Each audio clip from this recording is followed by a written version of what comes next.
Hey guys, welcome to brainAttic. Today we have another very interesting and fun integral to solve. So if you do want to give it a try, you may pause the video now and give it a try.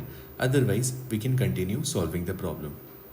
So this integral was asked long back in IITJEE 1991, and in today's standard, it will be a more of a boards question or a JEE main type of a question. So let's begin. We have an integral I which is equal to integral over 0 to pi. In the numerator we have x sine 2x sine pi by 2. So this is in the argument cos x, and then in the denominator we have 2x minus pi dx. What we are going to do is, we know that from definite integrals formula that f of x is equal to f of a plus b minus x, where this is basically f of x being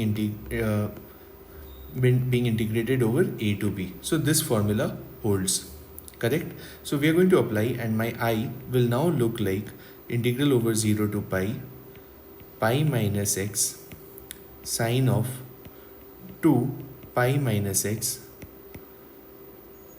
sine of pi by 2 cos pi minus x, and in the denominator we have 2 pi minus x minus pi dx.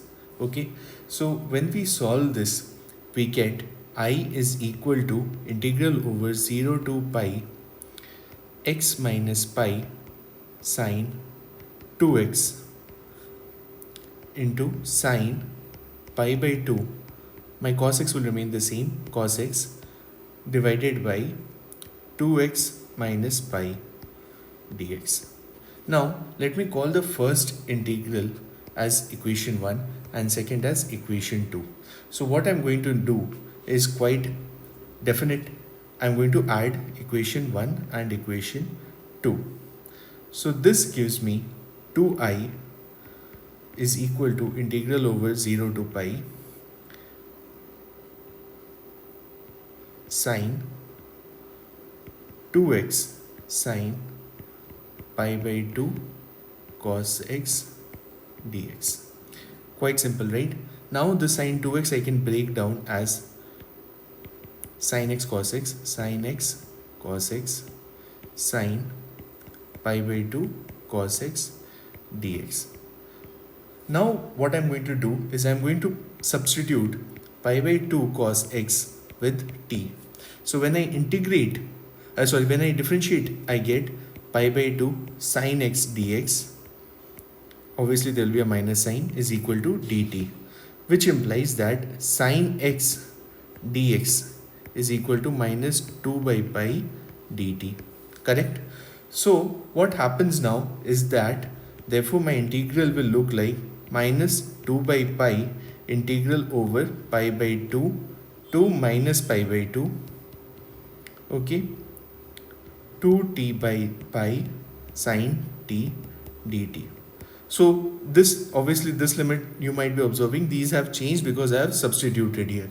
Okay, so basically what happens when you put x equal to 0, t is equal to pi by 2, and when you put x equal to pi, t is equal to minus pi by 2. So it is coming from there. It is very clear, I hope. Now we'll do pi 4 by pi square integral. So I'm interchanging the limits, bringing the negative pi by 2 in the below side, and on the top I'm putting positive pi by 2, and this takes care of my this negative sign also. So I have now t sin t dt. Okay, this is very easy. So we have I is equal to 4 by pi square minus t cos t plus sin t with limits minus pi by 2 to pi by 2, and this gives me 4 by pi square into 2, which is equal to 8 by pi square. So this is my final answer. If you do like the video, hit the like button and subscribe to our channel for more content like this. Thank you so much for watching.